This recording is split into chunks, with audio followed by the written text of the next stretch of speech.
info dari kemahasiswaan tentang PKM. Ayo kumpulin anak-anak, suruh kumpul di bookstore besok siang, piye? Ya, lanjut besok siang. Wah lumayan tuh PKM tuh. Insya Allah kalau bisa terusin langsung kita lanjut itu, sukses itu. Ya, ya wes ko. Dari mana lagi?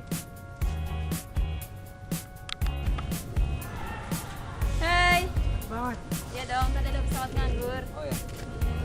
Lihat Intan nggak? Oh Intan, tadi aku udah nyamperin. Terus katanya bentar lagi. Ditelepon dong. Telepon. Iya deh. Telepon. Halo, assalamualaikum. Intan, di mana? Oh iya, cepet ya. Assalamualaikum. Enggak. Waalaikumsalam. Halo. Udah di sini aja, cepet banget. Banget. Iya nih, sekarang aku mau hubungin temen-temen juga. Oh, Iya. iya. Di telepon aja mending. Oh, gitu. Iya. Halo, Den. Kamu lagi di mana? Oh, udah mau ke sini. Oke. Sip.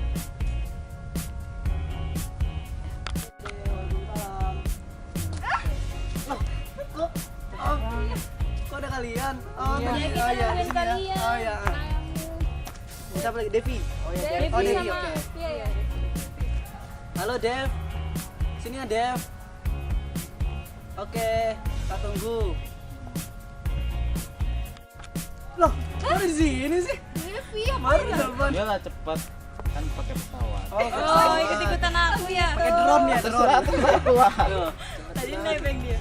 Oh ya, terakhir. Alex. Alex, kita Iya, yang bener. paling Kamu wow, coba paling wow banget. Ayo dihubungin. Alex, gak ada pulsa. Ya udah, Devi. Ya, Devi, iya ada pulsa nggak?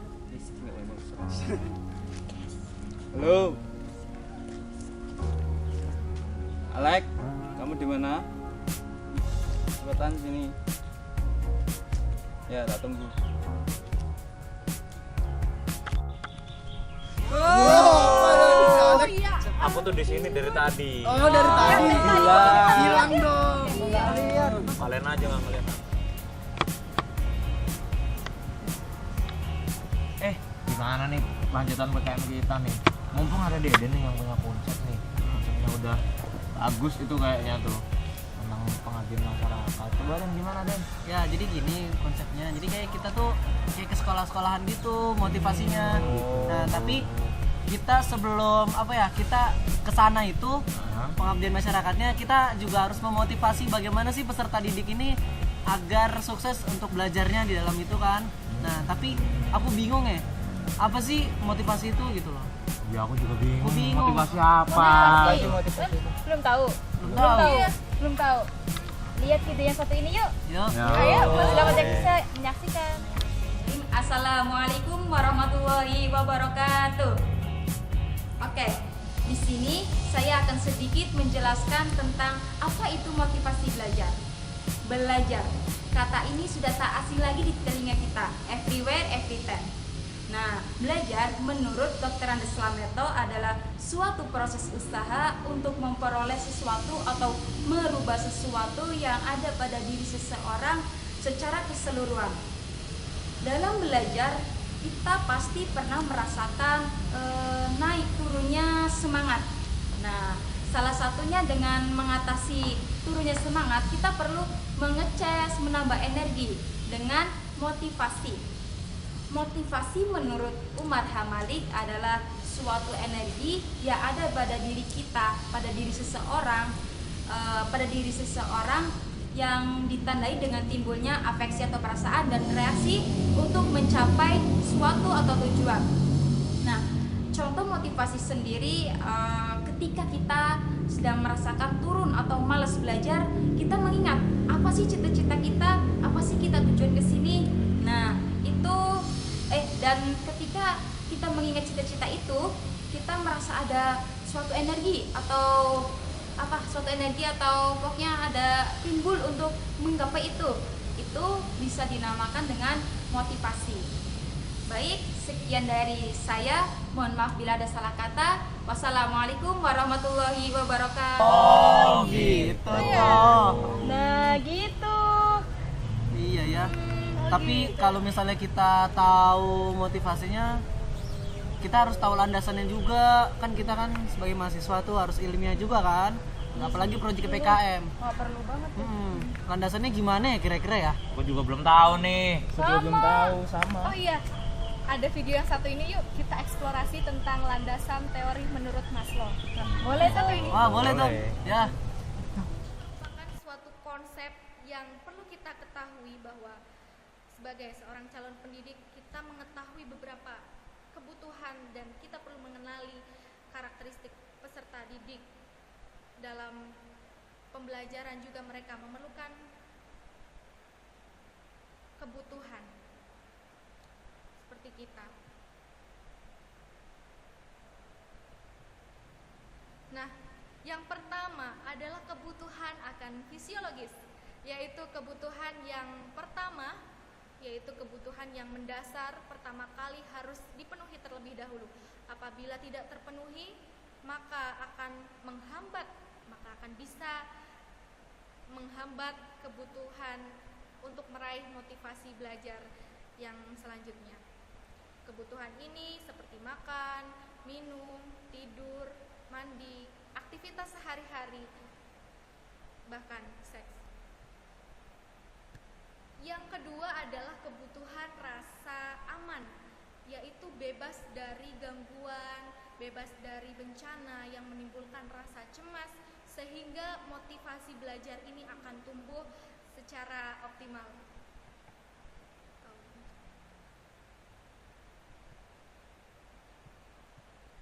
Selanjutnya yaitu kebutuhan rasa akan memiliki dan kasih sayang. Kebutuhan ini apabila telah terpenuhi kebutuhan fisiologis, kebutuhan rasa aman, maka akan naik kebutuhan tingkat rasa memiliki atau rasa kasih sayang.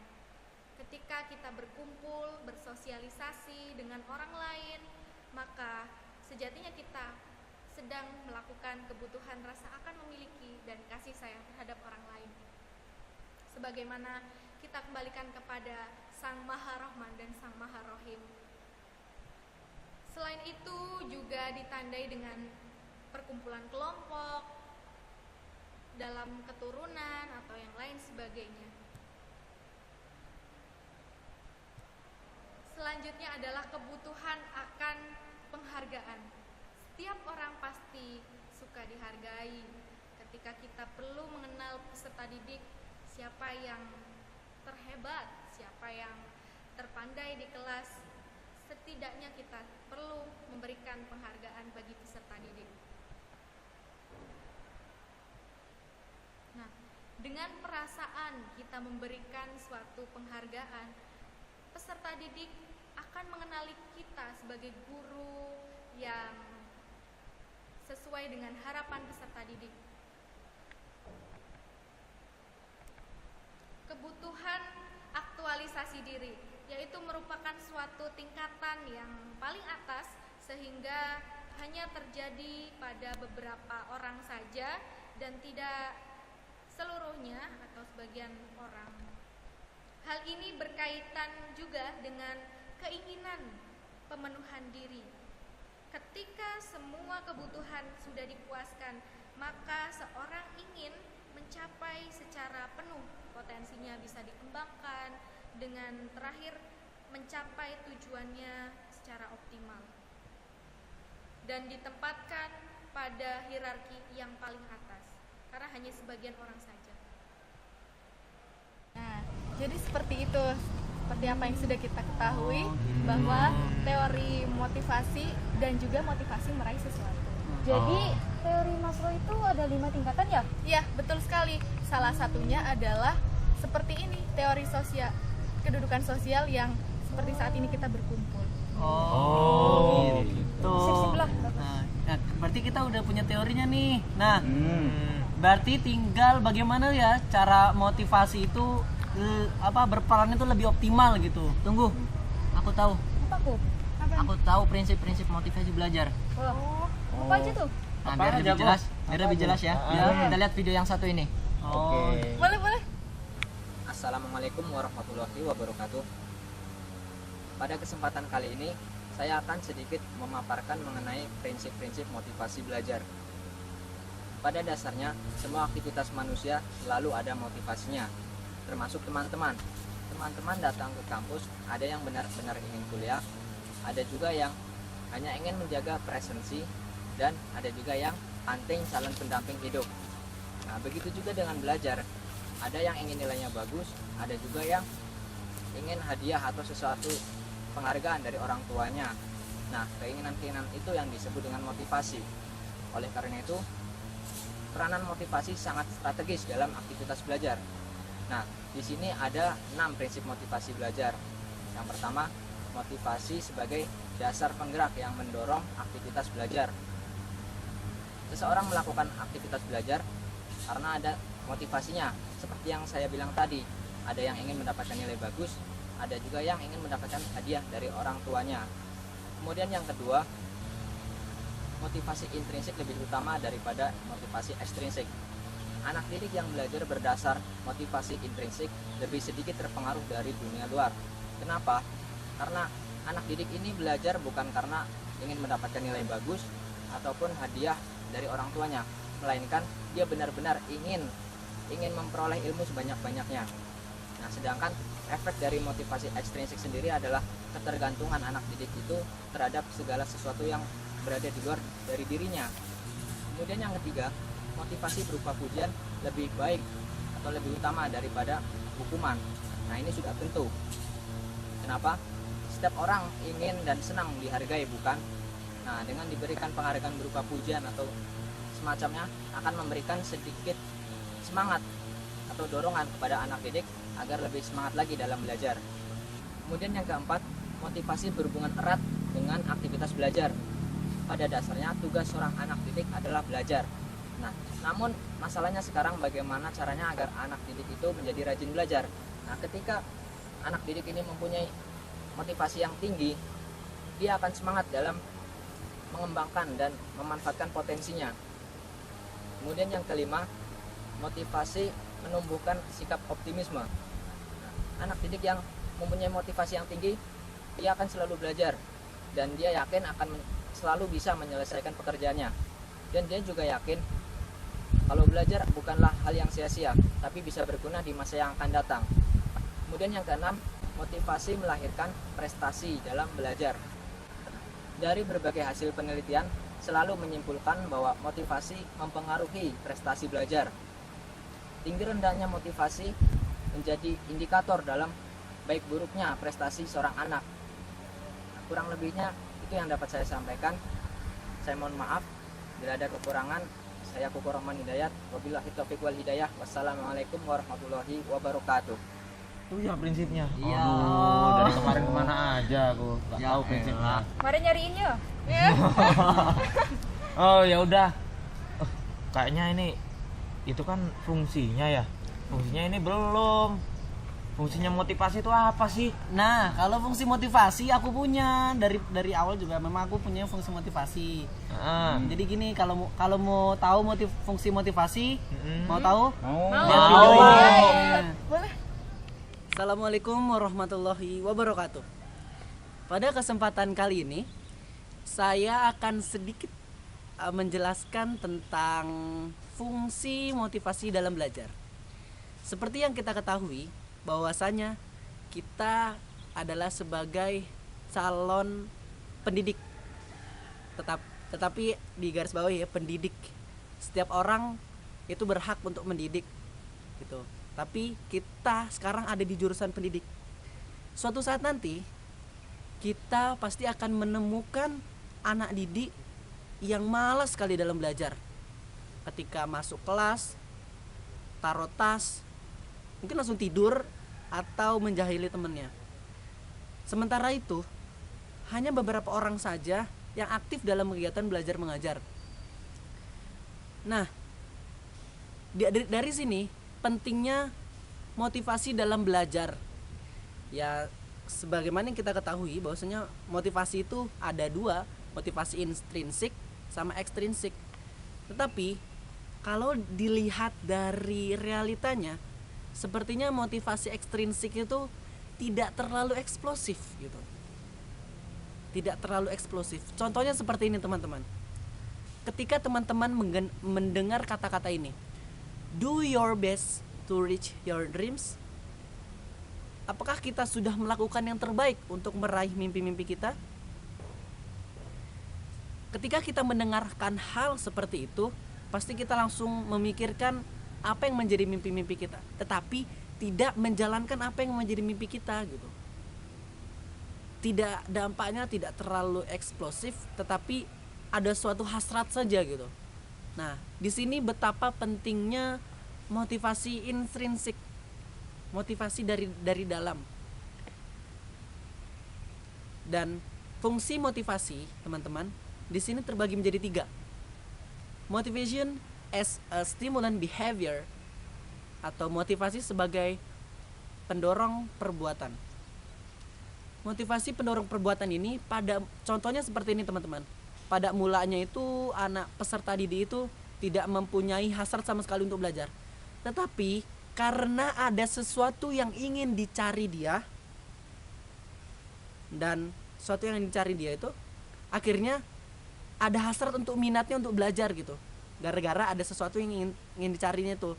Nah, sesuatu yang ingin dicarinya itu dalam rangka untuk memenuhi rasa ingin tahunya. Nah, dalam rangka untuk memenuhi ingin tahunya, akhirnya dia mulai minat untuk belajar, mulai minat apa sih yang ingin didalami dia, terus pengen tahu sesuatu gitu. Dari dorongan psikologis ini mempengaruhi sikap untuk anak didik ini untuk memenuhi hasrat ingin tahunya dalam belajar. Itu motivasi sebagai pendorong perbuatan, atau motivation as a stimulant behavior. Secondly, motivation as a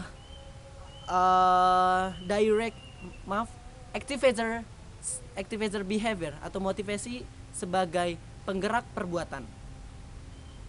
Dari dorongan psikologis itu akan mempengaruhi psikofisik kita, dan juga akhirnya untuk meluangkan waktu kita untuk memenuhi rasa ingin tahunya. Contohnya seperti ini teman-teman. Ketika kita sudah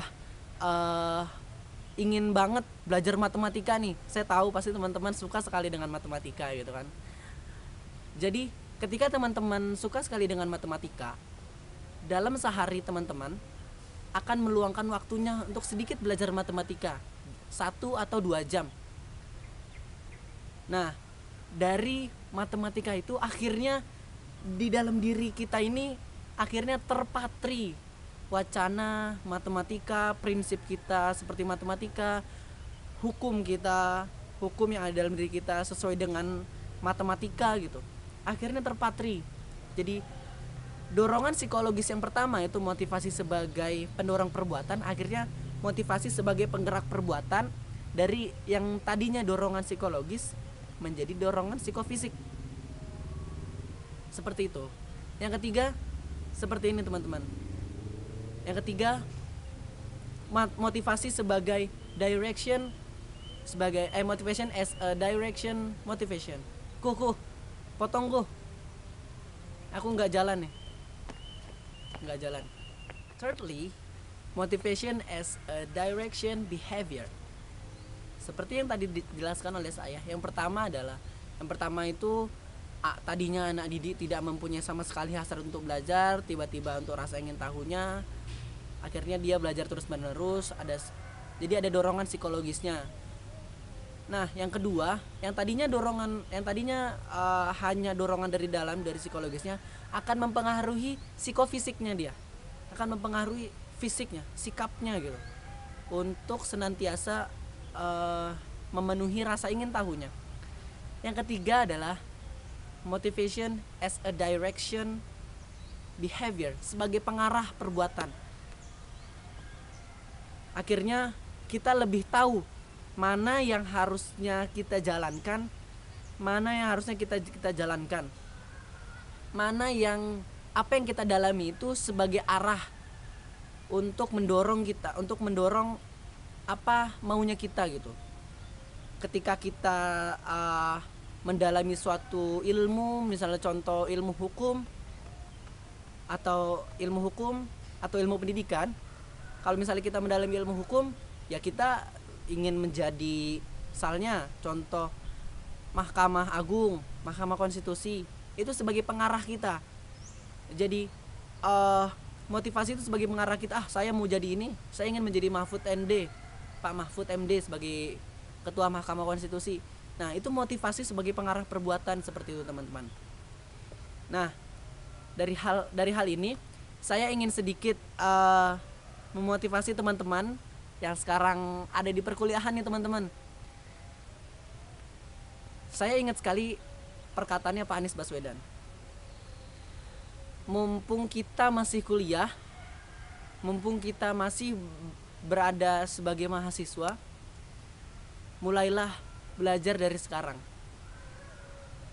Pak Anies Baswedan selalu saja menganalogikan seperti ini. Hidup pasca kuliah itu seperti berenang. Sekarang kita semua diberi pilihan oleh Pak Anies. Kita diberi pilihan, mau belajar berenang di kolam renang atau belajar berenang ketika sampai di lautan. Kalau kita belajar berenang di lautan, kayaknya resikonya sangat besar, teman-teman. Tetapi kalau kita belajar di kolam renang, arusnya terukur, tekanannya terukur, suhunya juga terukur.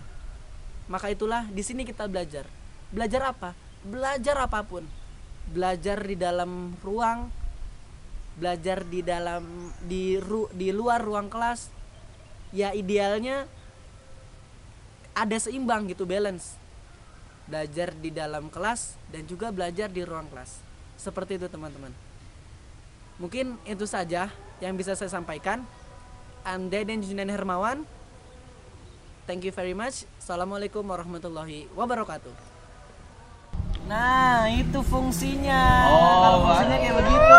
Oh, itu fungsinya. Iya, tapi gimana ya cara untuk memberikan motivasinya itu masih bingung ya. Aku juga bingung. Kalian belum tahu bentuk-bentuknya? Belum. Belum tahu. Saya akan ini lihat videonya. Pasti Oh, tahu, ada? ntar. Ada ya? Ada lah, masa nggak ada? Ada. Ayo kita lihat sama-sama. Iya, boleh. Assalamualaikum warahmatullahi wabarakatuh. Nama saya Rohman Devi Irawan. Saya di sini akan menjelaskan tentang bentuk-bentuk motivasi belajar. Nah, tadi sudah dijelaskan tentang motivasi ekstrinsik dan intrinsik. Peranan motivasi ekstrinsik di sini sangat berperan cukup besar dalam dunia pendidikan, apalagi oleh guru. Motivasi ekstrinsik sangat diperlukan pada anak didik agar untuk meningkatkan prestasi belajar mereka. Nah, kesalahan sangat fatal sekali jika motivasi ekstrinsik di sini disalahgunakan. Disalahgunakan akan berakibat dengan prestasi belajar anak didik tersebut. Nah, dalam hal ini ada beberapa bentuk motivasi belajar. Satu, yaitu memberi angka. Memberi angka adalah memberikan simbol atau nilai kepada anak didik yang diberikan oleh guru berupa bervariasi. Biasanya memberikan nilai tersebut itu dikasih pada dalam rapor yang biasanya kalau di perkuliahan ya IPK tersebut terdapat di Unisis. Nah, bisa lihat di sendiri. Itu mengapa di sini bisa memberikan motivasi. Dengan nilai tersebut anak didik akan lebih giat lagi belajar. Nah, yang kedua yaitu memberikan hadiah. Hadiah tersebut berupa apapun. Biasanya dijanjikan oleh seorang guru yang akan diberikan kepada peserta didik. Pemberian hadiah ini biasanya dikasih karena anak didik bisa mencapai prestasi belajar yang diraih, atau anak didik tersebut dia bisa menjawab pertanyaan dari seorang guru, maka diberi hadiah oleh guru. Di sini tetapi pemberian hadiah di sini itu dibatasi. Tidak, mengapa dibatasi? Ditakutkan anak didik itu mau mendapatkan nilai yang tinggi atau mau menjawab pertanyaan dari seorang guru karena hanya diberikan hadiah. Itu mengapa dibatasi, ya karena itu, karena dia cuma ingin mau mendapatkan hadiah karena dia menjawab pertanyaan, mendapatkan nilai tinggi karena cuma ingin mendapatkan hadiah tersebut. Ya, makanya pemberian hadiah itu dibatasi. Yang ketiga yaitu kompetisi persaingan. Persaingan di sini ada dua, baik individu ataupun kelompok. Individu biasanya perorangan, seperti yang kalian rasakan sendiri sudah waktu selama kalian sekolah itu pasti kan sudah merasakan sendiri. Sekolah pasti akan bersaing dengan yang lain. Mengapa di sini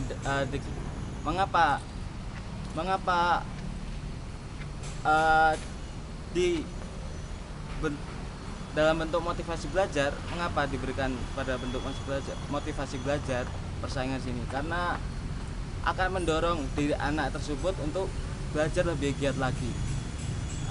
Ya kalau individu biasanya di kelas, individu kelompok maksud saya, kalau kelompok biasanya di kelas, individu pun juga bisa juga di kelas, tapi kalau kelompok tersebut juga di kelas itu. Yang keempat yaitu ego involvement yaitu kesadaran dari diri sendiri. Kesadaran ini sangat gimana ya, pokoknya sangat motivasi yang sangat penting menurut saya. Kenapa kesadaran? Guru harus bisa menumbuhkan kesadaran kepada anak didiknya tersebut. Yang sudah kalian ketahui sendiri, kesadaran itu sangat sulit, tapi itu tergantung individu masing-masing. Tetapi guru harus juga menumbuhkan kesadaran pada setiap anak didik tersebut agar mereka sadar apa sih tugas mereka itu untuk sekolah, untuk belajar, untuk membanggakan orang tua. Itu harus menumbuhkan kesadaran. Yang kelima yaitu memberikan ulangan. Beri ulangan. Contoh, guru matematika, dia memberikan ulangan, mengumumkan, anak-anak besok kita ada ulangan. Pasti sebelum hari H tersebut, waktu ulangan tersebut, anak tersebut akan dia mempersiapkan diri untuk menghadapi ulangan tersebut. Dia akan siap-siap belajar sekuat tenaga untuk bagaimanapun caranya bisa menjawab soal-soal atau item soal pada ulangan tersebut. Itulah untuk motivasi, memberikan ulangan. Yang selanjutnya yaitu pujian. Pujian biasanya diberikan oleh seorang guru, diberikan kepada peserta didik yang mendapatkan prestasi atau akademisi yang baik. Tidak, pujian tersebut berupa apapun, berupa selamat karena sudah mendapat prestasi yang baik dan lain sebagainya. Itu pujian. Dan selanjutnya yaitu hukuman di sini kenapa dimasukkan ke dalam bentuk-bentuk motivasi? Karena hukuman itu bisa merubah anak agar bisa lebih baik lagi. Seperti materi yang sebelumnya kan sudah ada hukuman dan peraturan. Mengapa harus ada hukuman? Kenapa harus ada peraturan? Hukuman, tetapi hukuman di sini harus dilandasi dengan pendekatan edukatif, tidak dengan rasa balas dendam. Harus dengan pendekatan edukatif, harus secara baik, hukuman secara baik, Contoh, anak didik tersebut mendapat nilai yang jelek, maka guru memberikan hukuman. Tapi hukuman tersebut harus secara baik, tidak boleh dengan fisik, harus secara baik. Nah, dari situ, dari hukuman tersebut, anak itu akan sadar, dia akan sadar, oh iya, nilai saya jelek, maka dia harus belajar lebih giat lagi agar tidak mendapat hukuman tersebut. Dan selanjutnya yaitu minat tersebut, minat untuk belajar. harus adanya minat dalam setiap kita. Jika ingin belajar, kita harus ada minat dulu itu. Dan yang selanjutnya yaitu hasrat untuk belajar. Hasrat tadi seperti minat. Hasrat dan minat itu sebenarnya tumbuh dari kesadaran diri sendiri tadi, dalam bentuk motivasi ego involvement tadi, tumbuh dari hal tersebut. Jika anak tersebut sudah sadar, maka dia akan timbul minat dan hasrat untuk belajar, sehingga akan meningkatkan prestasi belajar mereka. Nah, itu tumbuh, kunci utama yaitu kesadaran. Dan selanjutnya yaitu membuat tujuan belajar, tujuan yang diakui, jadi seorang anak itu harus punya tujuan. Sebenarnya tujuan dia belajar itu apa? Kalau belajar tidak mempunyai tujuan, dia akan bingung tujuan. Itu selanjutnya itu mungkin sebenarnya semuanya tadi itu merucut pada satu tujuan. Mengapa bentuk-bentuk motivasi belajar dari pertama memberi angka sampai yang terakhir harus ada tujuan? Mengapa? Karena untuk merangsang agar peserta didik itu bergairah untuk belajar. Cuma itu. Mungkin ya cukup sekian presentasi dari saya. Kurang lebihnya saya mohon maaf. Ada tutur kata yang salah atau kecepatan atau apa gimana gitu. Ya saya minta maaf. Al insanu makanul khata' wa nisyan. Dan pesan dari saya, ta'alam falaisal mar'u yuladu aliman. Belajarlah karena manusia itu tidak dilahirkan dengan pintar. Saya sekian, Rohmat Devi. Wassalamualaikum warahmatullahi wabarakatuh. Oh gitu ya, Dev. Iya kayak gitu Iya. bentuk-bentuknya. Nah, kan kita sebagai anggota PKM nih. Iya. Nah, kira-kira upaya apa ya supaya kita tuh bisa memicu motivasi peserta didik? Nah, Ya. iya juga, apalagi kan kita kan di sini kan datang tiba-tiba ada project gitu. Kalau misalnya nanti peserta didiknya nggak mau ngelaksanain project kita, gimana ya gitu. Jadi harus ada upaya gimana sih untuk memotivasi belajar? Gimana ya caranya ya? Mau tahu upaya? Mau tahu. Upaya apa saja yang meningkatkan motivasi anak biar belajar itu mau tahu? Iya, seperti apa? Let's check it out. Assalamualaikum warahmatullahi wabarakatuh. Nama saya Amiruddin Najib Advan Pradana. Saya akan menjelaskan upaya-upaya apa saja yang memotivasi anak agar mau belajar. Ya, banyak orang tua beralih-alih untuk memotivasi anak agar mau belajar. Hal ini bahkan menyebabkan keengganan anak tersebut untuk belajar. Ya, jadi hal ini juga mempengaruhi sistem limbik pada anak. Saya akan menjelaskan sistem limbik kepada teman-teman sekalian. Nah, sistem limbik itu belahan otak, ya, atau bagian otak yang memiliki kemampuan untuk mengelola sisi emosional pada seseorang. Sisi emosional ini terbagi menjadi dua, yaitu positif dan negatif.